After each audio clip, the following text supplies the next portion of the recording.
Hermanos de la carretera, me llamo Ramiro, pero en el asfalto me conocen como el León de Jalisco.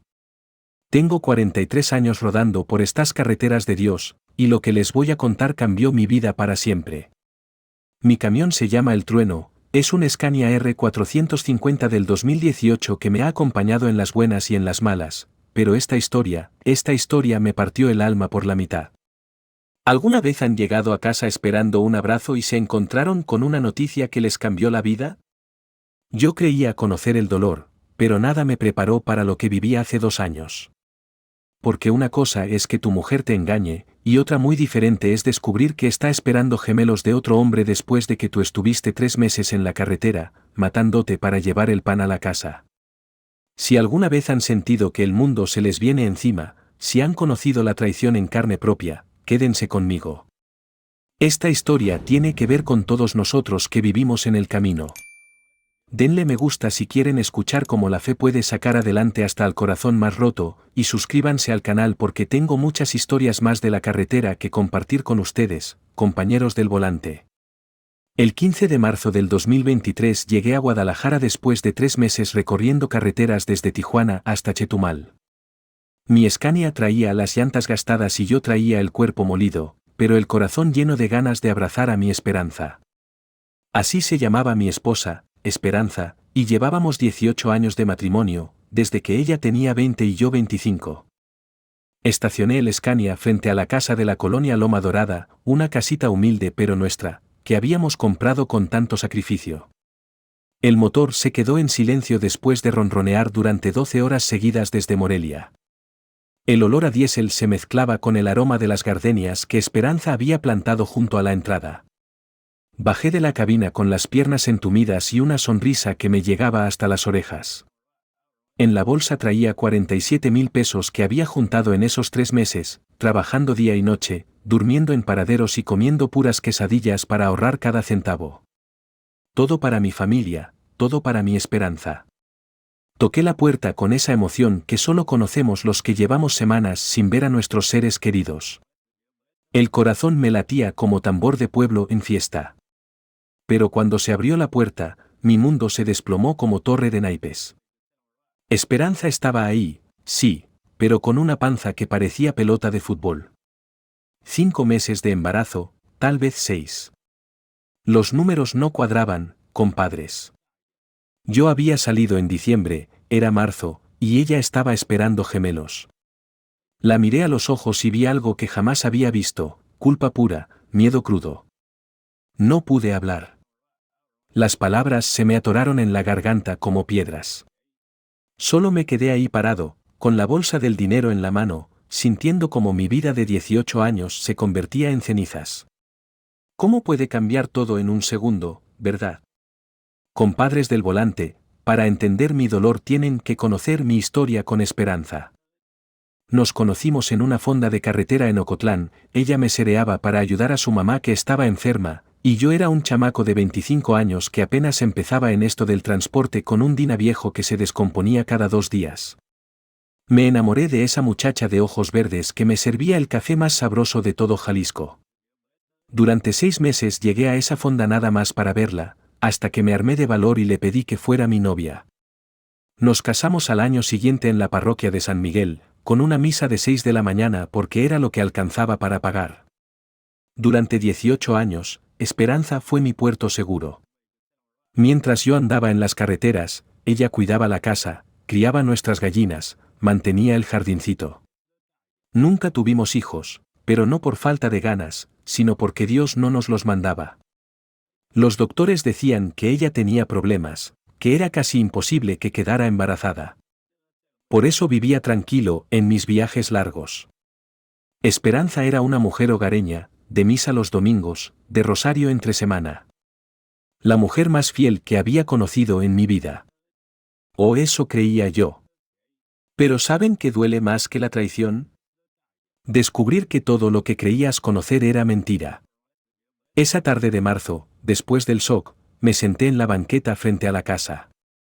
Esperanza salió y se sentó a mi lado, con esa panza enorme que gritaba verdades que yo no quería escuchar. Me contó entre lágrimas que había conocido a un hombre en el mercado, que se sintió sola, que una cosa llevó a la otra. Imaginen a un hombre de 43 años, curtido por la carretera, llorando como niño en plena calle. Eso era yo. Mis vecinos me veían desde sus ventanas, pero el dolor era tan grande que no me importaba nada. Lo que más me mataba no era solo la infidelidad. Era que por primera vez en su vida iba a ser madre, pero no conmigo. Esa noche no pude dormir dentro de la casa. Me quedé en la cabina de mi Scania, viendo el techo y escuchando los ruidos de la madrugada. Cada tanto veía la luz prendida en la ventana de la sala, sabía que Esperanza tampoco dormía. Pero yo ya no sabía cómo hablarle, cómo mirarla.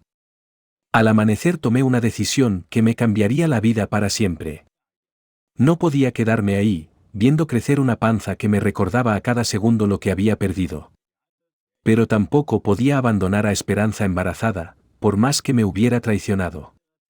Mi mamá me había enseñado que un hombre jamás deja tirada a una mujer en esas condiciones. Entré a la casa, agarré mis cosas básicas y le dejé 30.000 pesos sobre la mesa de la cocina. Le dije que me iba, que no sabía cuándo regresaría, pero que no la iba a dejar sin dinero para los gastos del embarazo. Ella me suplicó que habláramos, que me explicara todo, pero yo ya no tenía palabras. Arranqué mi Scania con el corazón hecho pedazos y tomé rumbo hacia el norte.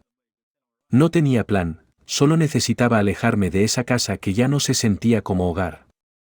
Las lágrimas no me dejaban ver bien la carretera, tuve que parar 3 veces en el camino a Aguascalientes para recuperar la compostura. Llamé a mi compadre Julián, que tiene una empresa de transportes en Torreón, y le pedí trabajo. Me dijo que tenía una ruta larga, Torreón, Matamoros, Nuevo Laredo, McAllen, llevando maquinaria pesada. 3 meses en el camino, tal vez 4. Era exactamente lo que necesitaba. Pero ¿saben qué es lo más extraño, paisanos? Mientras manejaba hacia Torreón, con el alma destrozada y sin saber qué hacer con mi vida, empecé a sentir algo raro en el pecho. Como si una vocecita me dijera que esta tragedia tenía un propósito que yo todavía no entendía. ¿Alguna vez han sentido que Dios les habla en los momentos más oscuros? Llegué a Torreón con los ojos hinchados de tanto llorar y el corazón pesado como la carga que iba a transportar. Julián me recibió en su oficina, me vio la cara y sin preguntarme nada me sirvió un tequila doble. Ese es mi compadre, un hombre que entiende que hay dolores que no se pueden explicar con palabras. Me hospedé en un hotel baratito cerca de la central de autobuses, un cuartucho con una cama dura y una ventana que daba a la calle principal. Por las noches oía pasar los tráileres y me acordaba de mi vida anterior, cuando tenía una casa a donde regresar y una mujer que me esperaba con la cena caliente. Al tercer día cargué mi Scania con maquinaria industrial rumbo a Matamoros. El peso me ayudaba a mantener la mente ocupada, cada curva requería concentración total. Pero en las rectas largas, cuando la carretera se perdía en el horizonte, los pensamientos regresaban como moscas al panal. ¿Por qué Esperanza? ¿Por qué después de tantos años? ¿Por qué justo cuando ya no podía tener hijos conmigo, los tuvo con otro? En una gasolinera de Saltillo conocí a un padre que andaba pidiendo ayuda para su iglesia. Se llamaba Padre Miguel, un hombre mayor con cara de haber vivido mucho. Me vio cargando diésel y se acercó a platicar. No sé qué vio en mi cara, pero me preguntó si andaba cargando penas además de maquinaria. Le conté todo, ahí mismo entre el olor a combustible y el ruido de los motores. El Padre Miguel me escuchó sin juzgar, asintiendo como quien entiende que la vida a veces nos pega donde más duele. Cuando terminé, me puso la mano en el hombro y me dijo algo que se me quedó grabado para siempre. Me dijo que los hombres buenos sufrimos más, pero que también somos los que más podemos ayudar a otros que sufren. Que mi dolor no era casualidad, que Dios tenía un plan que yo todavía no veía claro. Antes de irme, me regaló una estampita de la Virgen de Guadalupe y me pidió que rezara por mi esposa y los niños que venían en camino, porque ellos también eran víctimas de esta situación. Esa noche manejé hasta Matamoros con una paz extraña en el corazón. En Matamoros me esperaba una sorpresa que cambiaría mi vida para siempre. Resulta que la empresa que recibía la maquinaria tenía problemas con sus choferes, se les habían enfermado varios y necesitaban urgente alguien que conociera las rutas del norte. El supervisor, un hombre llamado don Aurelio, me ofreció quedarme a trabajar con ellos por tiempo indefinido. Don Aurelio tenía como 60 años, pelo blanco y manos curtidas por décadas de trabajo honrado. Me dijo que había escuchado hablar de El León de Jalisco, que tenía fama de ser chofer responsable y cumplido. La propuesta era tentadora: un salario fijo, vivienda en el complejo de la empresa, y rutas que me mantendrían ocupado sin tener que regresar a Guadalajara. Acepté sin pensarlo 2 veces. Era como si el destino me estuviera ofreciendo un refugio justo cuando más lo necesitaba. La casa que me asignaron era sencilla pero cómoda, en un complejo donde vivían otros choferes con sus familias. Era extraño estar rodeado de niños jugando en el patio cuando yo acababa de perder la posibilidad de tener los míos. Pero había algo sanador en escuchar esas risas inocentes después de tantas semanas de silencio y dolor. Mi vecino de al lado era un chofer veracruzano llamado Esteban, papá de 3 chamaquitos que siempre andaban preguntando por qué yo vivía solo. Su esposa, doña Carmen, era una mujer noble que desde el primer día se preocupó por mi bienestar. Me llevaba tacos en las tardes y me invitaba a cenar con su familia los domingos. Una noche, mientras cenábamos mole con arroz, el pequeño Miguelito, de apenas 5 años, me preguntó sin filtros por qué siempre me veía triste. Los niños tienen esa capacidad de ver directo al alma, paisanos. Le dije que extrañaba a alguien muy importante, y él me abrazó con esos bracitos flaquitos y me dijo que ya no estuviera triste, que ellos iban a ser mi familia. En ese momento, sentado en esa mesa con gente que apenas conocía pero que me trataba como hermano, entendí algo importante: la familia no siempre es de sangre, a veces Dios te pone ángeles en el camino cuando más los necesitas. Después de 2 meses en Matamoros, mi vida había encontrado una rutina que me daba cierta paz. Manejaba mi Scania por las carreteras del noreste, conocía cada curva desde Matamoros hasta Monterrey, desde Reynosa hasta Ciudad Victoria. El trabajo me mantenía ocupado y los fines de semana los pasaba con la familia de Esteban, que me habían adoptado como tío honorario. Pero había algo que me inquietaba por las noches. A pesar del coraje y el dolor, no podía quitarme de la cabeza a Esperanza y esos bebés que venían en camino. Cada vez que veía niños jugando, me preguntaba cómo estarían creciendo dentro del vientre de mi esposa. Sí, todavía le decía a mi esposa, porque por más que me hubiera traicionado, 18 años no se borran de un día para otro.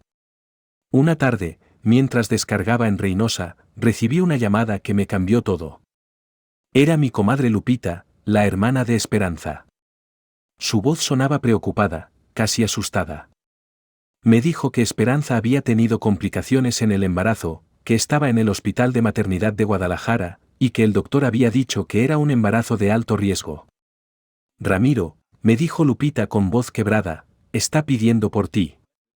Sé que está mal lo que hizo, pero los niños no tienen la culpa.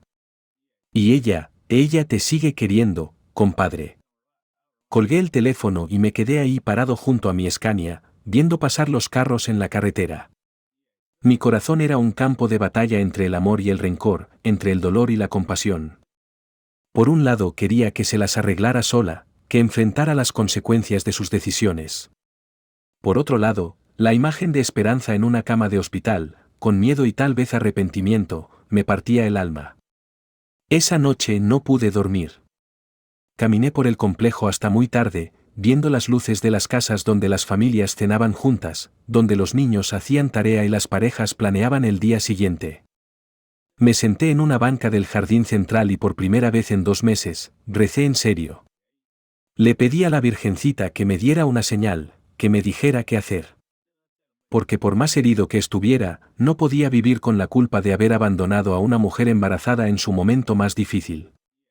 La respuesta llegó al amanecer, cuando escuché a los niños del complejo jugando fútbol y gritando de alegría. En ese momento supe que tenía que regresar. Le pedí permiso a don Aurelio para tomarme unos días y regresar a Guadalajara. Él me vio a los ojos con esa sabiduría que da la experiencia y me dijo, Ramiro, un hombre de verdad siempre cumple con sus responsabilidades, aunque le duela. Vete tranquilo, aquí tienes tu trabajo esperándote. El viaje de Matamoros a Guadalajara en mi Scania fue el más largo de mi vida. Cada kilómetro me acercaba a una realidad que no sabía cómo enfrentar. ¿Qué le iba a decir a Esperanza? ¿Cómo íbamos a arreglar lo que parecía imposible de arreglar? Llegué al hospital de la mujer como a las 7 de la noche. Estacioné el Scania en el área de visitas y caminé hacia la entrada con las piernas temblorosas. El olor a hospital, esa mezcla de desinfectante y medicinas, me trajo recuerdos de cuando mi mamá estuvo internada antes de morir. Esperanza estaba en el cuarto 215. Toqué la puerta despacio y entré.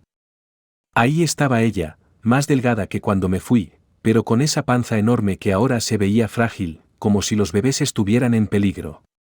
Tenía suero en el brazo y monitores que pitaban constantemente. Cuando me vio entrar, se le llenaron los ojos de lágrimas. No de alegría, sino de una mezcla de sorpresa, culpa y esperanza. Ramiro, me dijo con voz bajita, pensé que ya no ibas a regresar.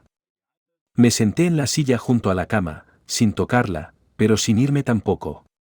Le pregunté cómo estaba y qué habían dicho los doctores.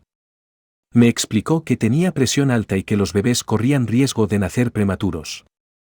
El doctor había dicho que necesitaba reposo absoluto y, sobre todo, tranquilidad emocional. Los niños, me dijo tocándose la panza, no son tuyos, Ramiro. Pero están creciendo con el miedo de que no tengan un papá que los quiera. Yo destruí todo, y ahora ellos van a pagar por mis errores. En ese momento, compadres, sentí algo que no esperaba. En lugar de coraje, sentí una ternura extraña hacia esos bebés que no tenían la culpa de nada. Pensé en los niños del complejo en Matamoros, en cómo me abrazaban sin conocer mi historia, en cómo el amor puede nacer en los lugares más inesperados. Le prometí a Esperanza que iba a estar ahí durante el parto, no como esposo, pero sí como el hombre que la había amado durante 18 años. Los siguientes días fueron los más extraños de mi vida, gente. Me quedé en un hotel cerca del hospital y todos los días iba a ver a Esperanza.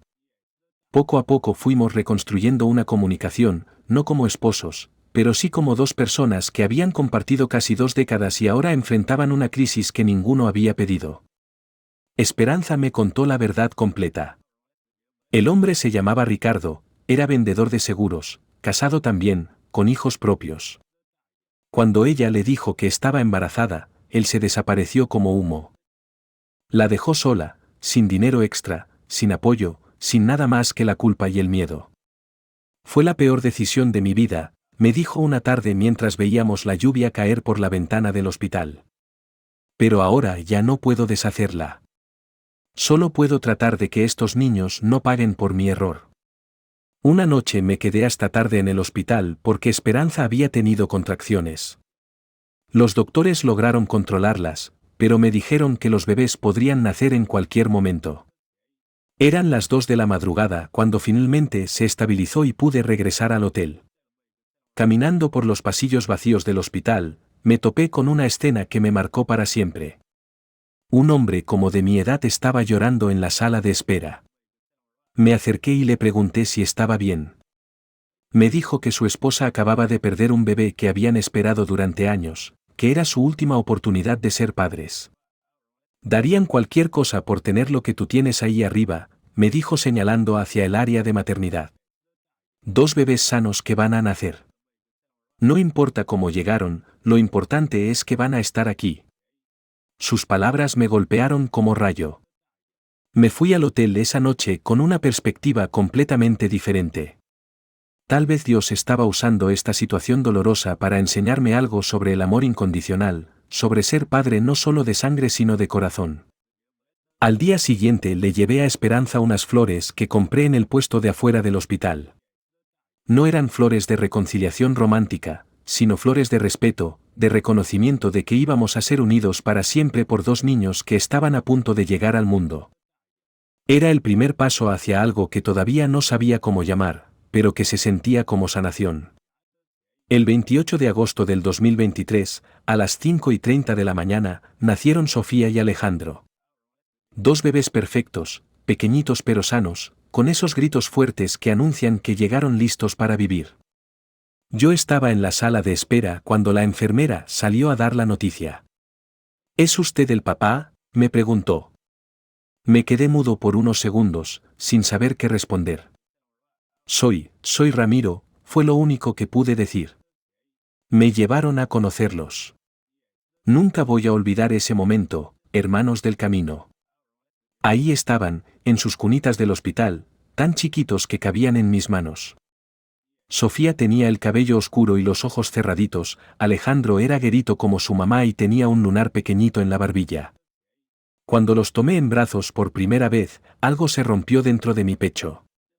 No era amor a primera vista como dicen en las películas, era algo más complicado, era responsabilidad pura, protección instintiva, la necesidad urgente de que estos niños estuvieran bien sin importar nada más.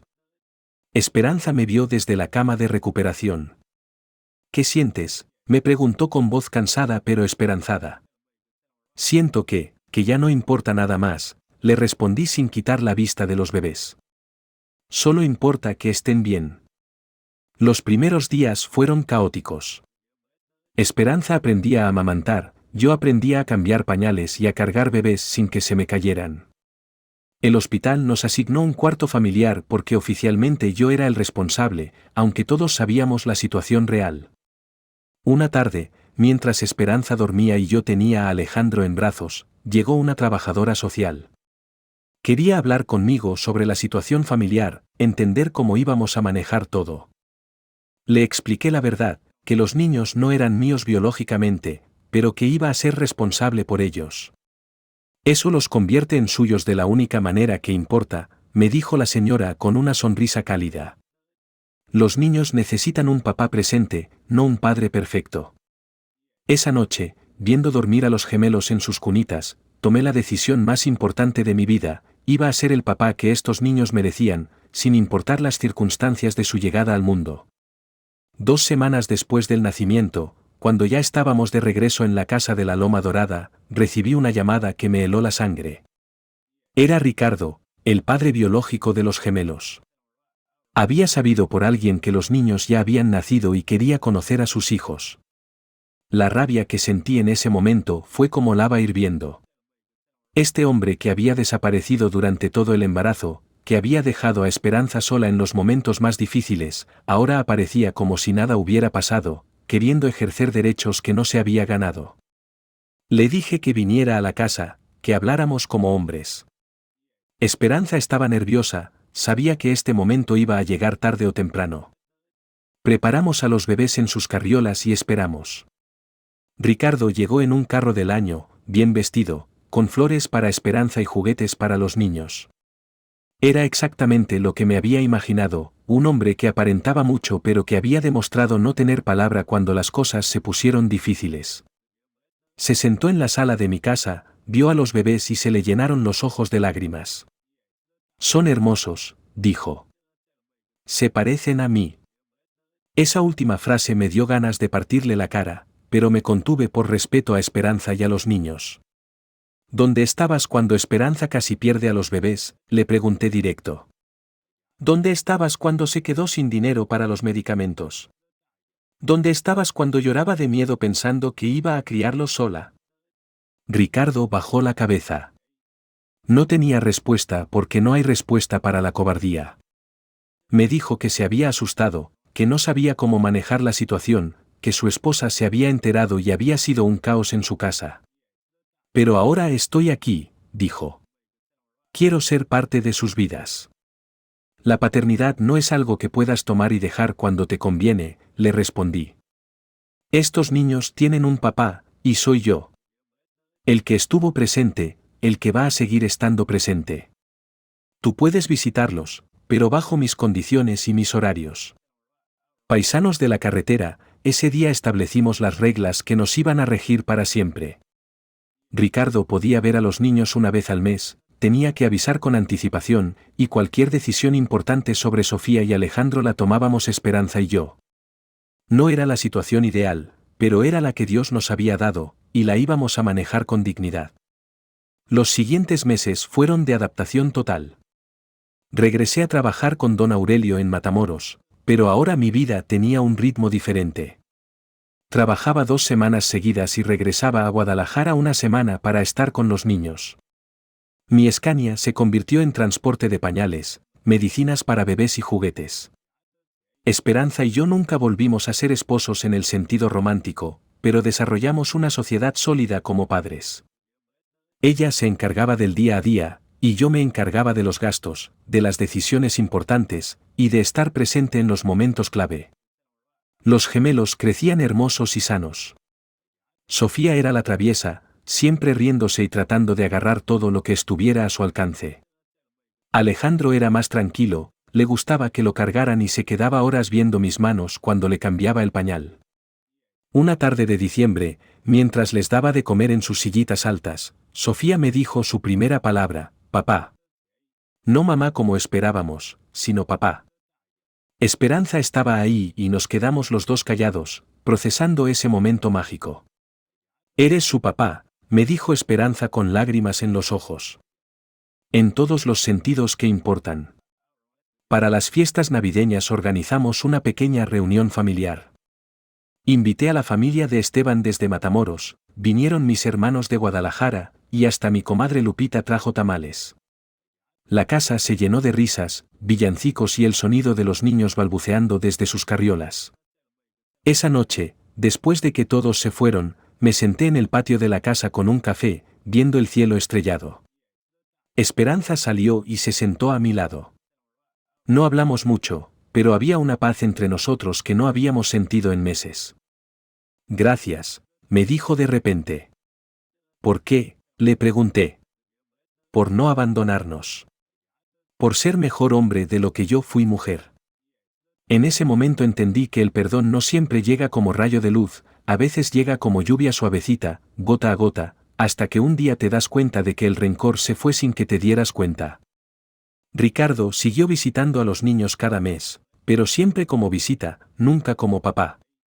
Los gemelos aprendieron a caminar agarrándose de mis pantalones, dijeron papá antes que cualquier otra palabra, y cuando lloraban en las noches, se calmaban con mi voz.